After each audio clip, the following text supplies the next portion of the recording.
Hi.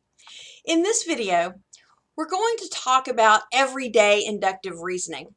Inductive reasoning can seem like a really complex skill if you don't think about how it connects to your everyday life. And so I want to start our study of inductive reasoning and case synthesis with an example of how we use inductive reasoning in everyday life.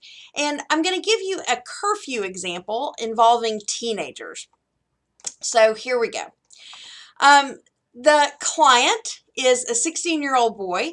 He wants to come in at 11 p.m. on a Thursday, and he has consulted you to find out if that's going to be okay or if he's likely to get into any kind of trouble. And so you ask him to tell you a little bit about how curfews have been handled in the family. And he tells you that his parents are pretty steadfast that there's no curfew, that they just want to treat the kids reasonably. And so you ask him then, well, how have your parents treated situations where you come in late at night, either you or your siblings?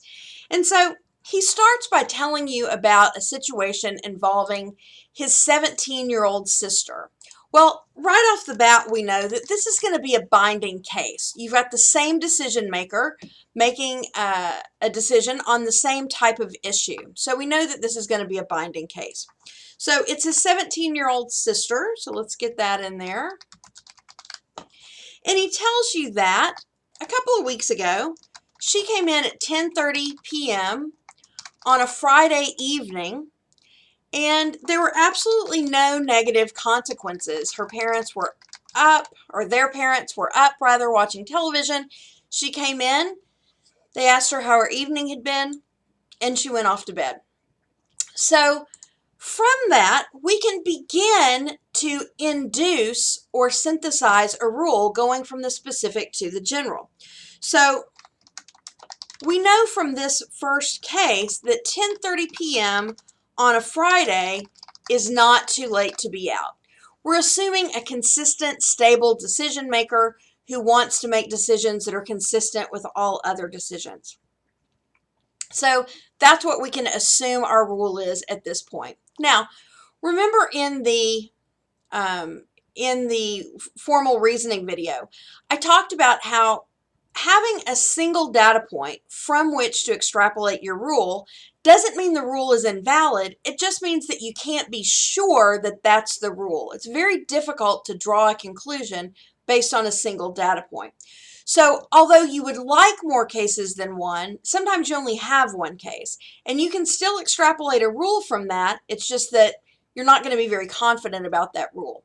So you tell the boy that you'd like to hear a little bit more. You'd like to have more than just a single case to talk about.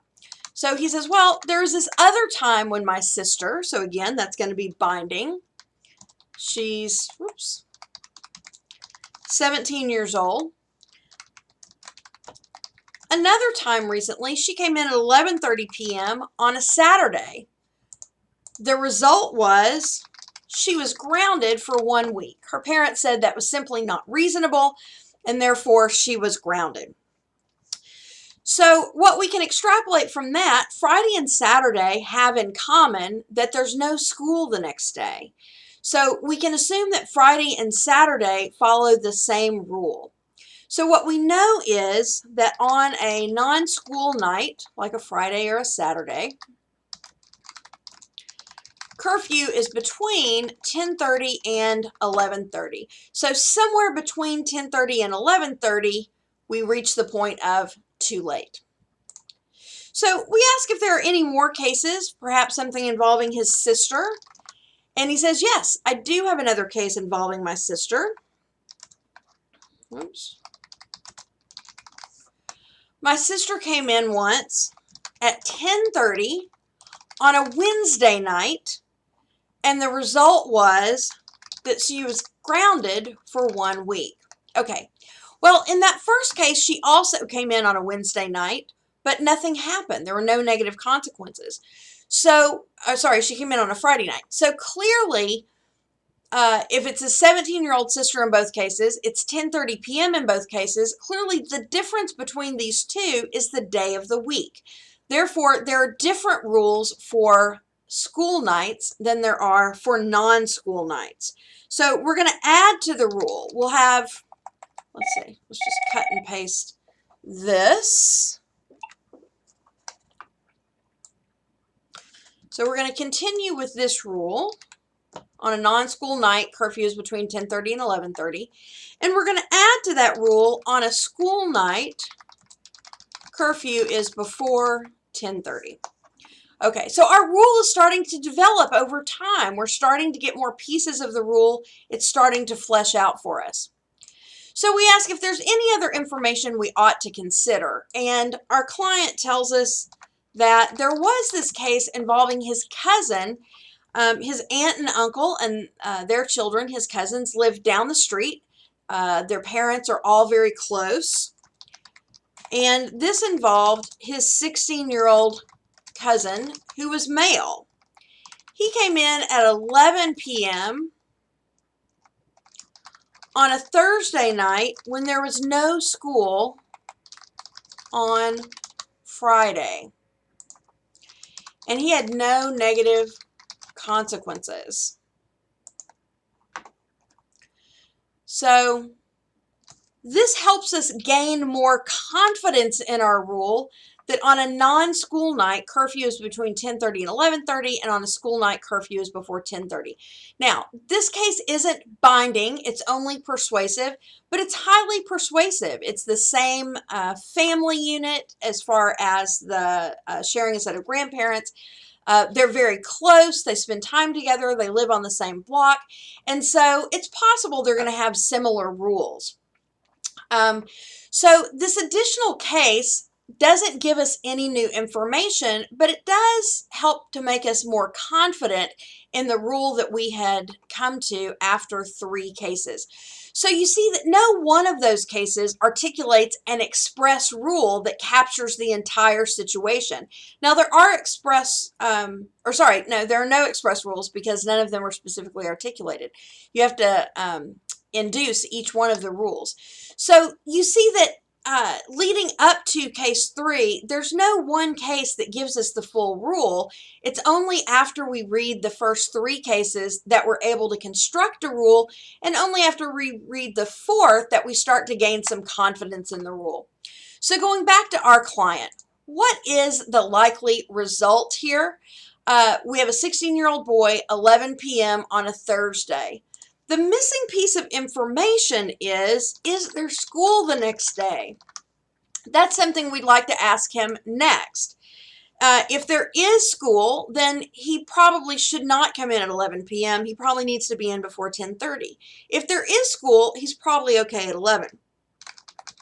So the result is going to depend on whether Thursday is a school night. If he wants to really be 100% safe, he should probably come in at 10:30. But the rule here is that curfew is probably going to be 11 o'clock on a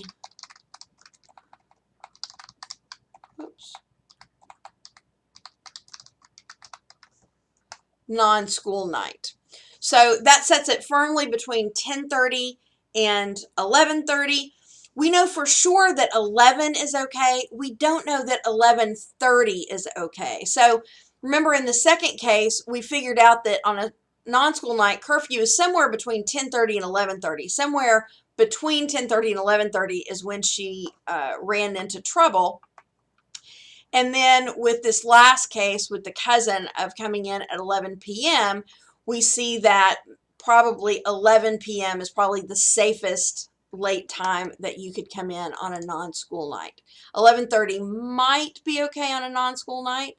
11:30 p.m. is definitely not okay on a non-school night because we've got that case too, which shows us that it's not.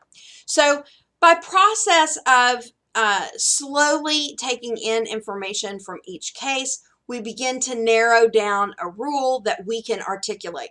Remember, the process with express rules is that we're given the rule and we have to break it down into elements. The process for synthesized rules is that we develop the elements and then articulate it as a rule. And so you've seen that process here.